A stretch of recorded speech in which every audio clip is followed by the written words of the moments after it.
बिस्मिल्लाहिर्रहमानिर्रहीम अस्सलामु अलैकुम रहमतुल्लाह।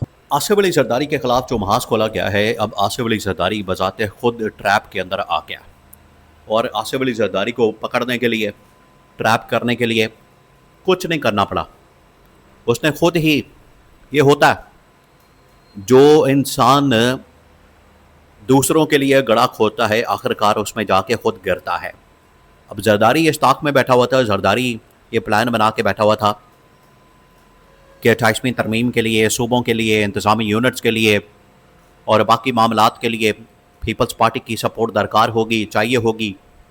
इस्टेब्लिशमेंट मेरे पास आएगी, तरले करेगी, मिन्नतें करेगी और हाथ जोड़ेगी, मैं उसके बाद अपनी डिमांड्स को पूरा करवा लूँगा। मैं ऐवान सदर के अंदर रहने की गारंटी ले लूँगा, सिंध गवर्नमेंट की गारंटी ले लूँगा। तो इस तरह से हमारा जो इक़्तिदार है, पावर है, वो चलता रहेगा। जरदारी ने तो यह सोचा हुआ था, लेकिन उसको पता ही नहीं था, उसे अंदाज़ा ही नहीं था कि उसके साथ होने क्या वाली है।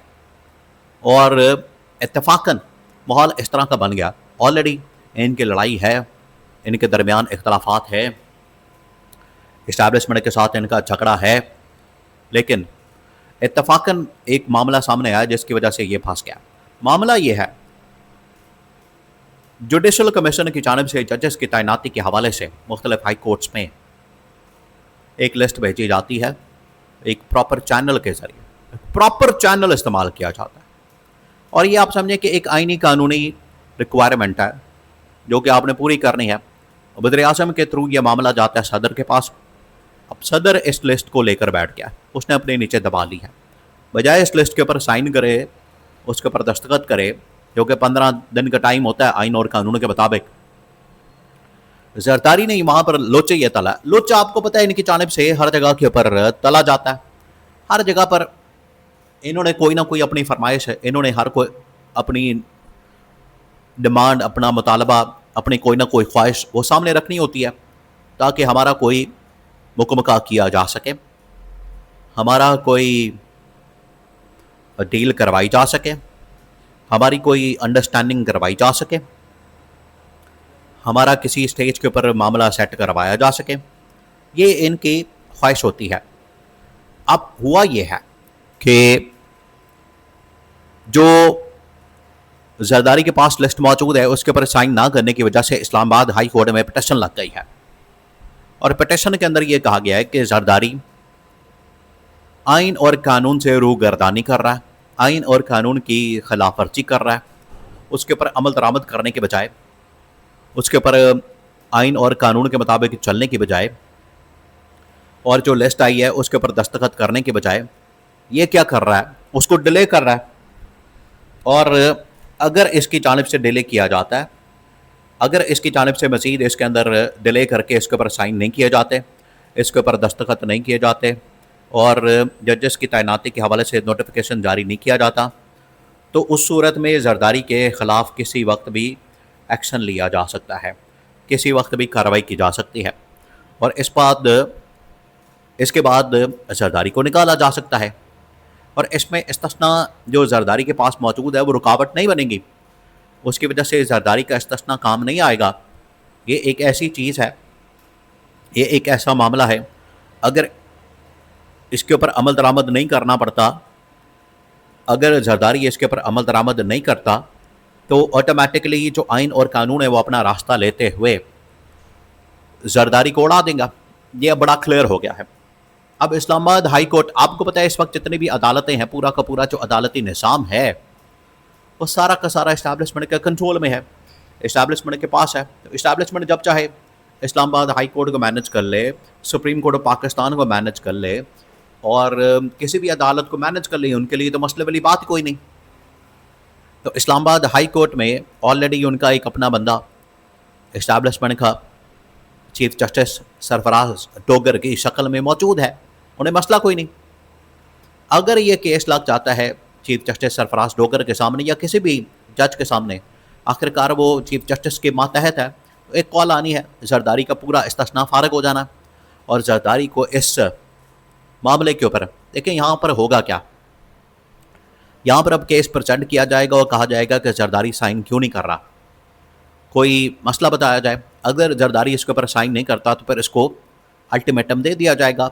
हो सकता है 2 दिन का 4 दिन का दिया जाए, और इसमें भी अगर वो साइन नहीं करता फिर तौहीन अदालत की कार्रवाई शुरू कर दी जाएगी। तो तौहीन अदालत की कार्रवाई आपको पता है वो फिर उसमें बंदा फारिग हो जाता है। और सेम वही सूरत हाल बनने जा रही है जो कि आज से तकरीबन कोई 15-16 साल पहले बनी थी।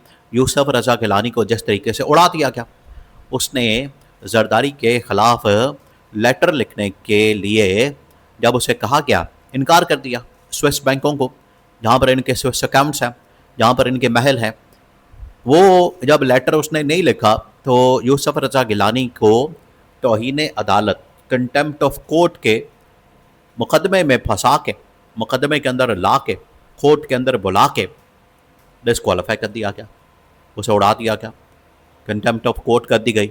उसके बाद यूसुफ रज़ा गिलानी फारिग हो गया। तो ये सूरत हाल यहाँ पर बनेगी, ये सिनारियो यहाँ पर बनेगा।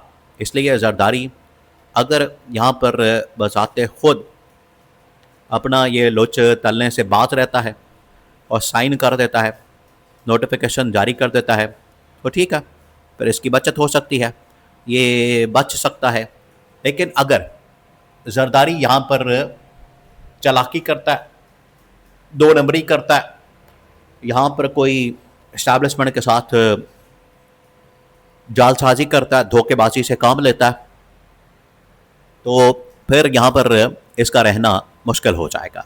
ये बड़ा क्लियर कट अंदाज में एक पैगाम यहाँ से चला गया है और इसको बता दिया गया है। अब इसके पल्ले कुछ नहीं बचा।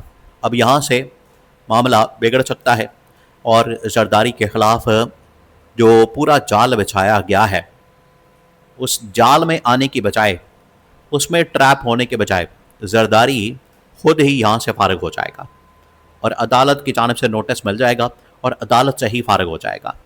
ये अब होने जा रहा है, ये अब सूरत हाल बनने जा रही है।